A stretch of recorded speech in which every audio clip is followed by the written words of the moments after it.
নমস্কাৰ সকলোকে পোনপ্ৰথমেই মই বাটুলি আপোনাক সকলোকে পুনৰ স্বাগতম জনাইছোঁ মোৰ লৰ্ণ ছেকশ্যন আমাৰ ইউটিউব চেনেলত য'ত নেকি আমি এক্সাম পাৰ্চপেক্টিভত আহিব লাগে কেইটামান গুৰুত্বপূৰ্ণ কিতাপ আৰু লেখকৰ নাম পঢ়ি আছোঁ শিকি আছোঁ তেনেহ'লে আহক আজি মই পুনৰ কেইটামান গুৰুত্বপূৰ্ণ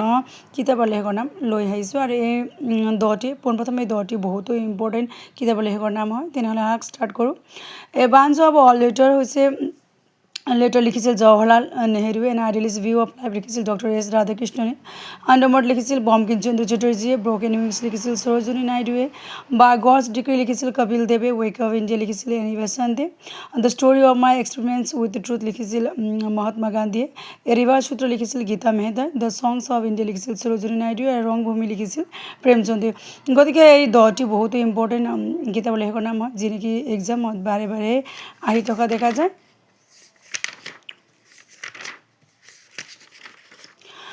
লগতে আহক কেইটামান গুৰুত্বপূৰ্ণ কিতাপ আৰু বুকৰ নাম আৰু যি নেকি এইকেইটি হৈছে আপোনালোকৰ অটোবায়োগ্ৰাফি SSC এগেইনষ্ট অডছ হয় ছানী মিৰ্জাৰ অটোবায়োগ্ৰাফি যি নেকি ছানী মিৰ্জাই লিখিছিল আনব্ৰেকেবল মেৰী কমৰ অটোবায়োগ্ৰাফি আই এম নট মচিহা হৈছে সোনু সুদৰ অটোবায়োগ্ৰাফি আৰু ৰিষ্ট এজুৰ্ড হৈছে গুণ্ডাপা বিশ্বনাথৰ অটোবায়োগ্ৰাফি মোৰ জীৱন সোঁৱৰণ হৈছে লক্ষ্মীনাথ বেজবৰুৱাৰ অটোবায়োগ্ৰাফি মোৰ সোঁৱৰণি হৈছে পদ্মনাথ গোহাঁই বৰুৱাৰ অটোবায়োগ্ৰাফি আধাৰেখা দস্তাবেজ হৈছে ডক্টৰ মামনি ৰয়চম গোস্বামীৰ অটোবায়োগ্ৰাফি আত্মনুসন্ধান হৈছে হোমেন বৰগোহাঁইৰ অটোবায়োগ্ৰাফি এ চেঞ্চুৰী ইজ নট ইনফ হৈছে সৌৰভ গাংগুলীৰ অটোবায়োগ্ৰাফি দ্য ৰেভিনিউ ষ্টাম্প হৈছে অমৃত প্ৰীতমৰ অটোবায়োগ্ৰাফি আৰু লগতে লেখকো তেখেতসকলে হয় গতিকে এই 10টিও বহুতো ইম্পৰ্টেণ্ট অটোবায়োগ্ৰাফি হয়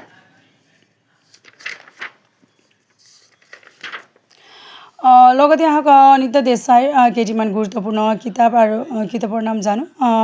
নাম্বাৰ 1 আছে ইন কাষ্টডি নাম্বাৰ 2 আছে the village by the sea number 3 আছে clear light the day number 4 আছে cat on a house boat number 5 আছে games at twilight number 6 আছে দ্য জিগ জাক ৱে নাম্বাৰ 7 আছে দ্য পিকক গাৰ্ডেন নাম্বাৰ 8 আছে diamond dust number 9 আছে the স্কুলৰ ক্ৰিপচি নাম্বাৰ 10 আছে pigeon struggles in India number 11 আছে ফায়াৰ অন মাউণ্টেন নাম্বাৰ 12 আছে ফাষ্টিং এণ্ড ফিষ্টিং নাম্বাৰ 12 আছে আৰু কিৰণ দেশাইৰ এটি গুৰুত্বপূৰ্ণ কিতাপৰ নাম হৈছে দ্য ইনহেৰিটেন্স অফ লছ লগতে কমলা দাসে লিখা 5টি গুৰুত্বপূৰ্ণ কিতাপৰ নাম হৈছে দ্য ডিচেণ্ডেণ্টছ নাম্বাৰ 2 আছে পদ্মাৱতী নাম্বাৰ 3 আছে only the soul knows how to sing number 4 a childhood in Malabar number 5 আছে আলফাবেট অফ লাষ্ট গতিকে আটাইকেইটি বহুতো ইম্পৰ্টেণ্ট কিতাপৰ লেখকৰ নাম হয় লগতে মই আজি কেইটামান গুৰুত্বপূৰ্ণ অটোবায়োগ্ৰাফি লৈ আহিছোঁ আৰু কিতাপৰ নাম লেখকৰ নাম লৈ আহিছোঁ যি নেকি বহুতো ইম্পৰ্টেণ্ট হয় গতিকে আপোনালোকে চাব পাৰিব নিজৰ নোটবুকত নোট কৰি ল'ব পাৰিব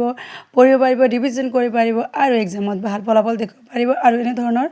ইম্পৰ্টেণ্ট ভিডিঅ'ৰ কাৰণে আপোনালোকে মোৰ চেনেলটো ছাবস্ক্ৰাইব কৰিব পাৰিব ধন্যবাদ সকলোকে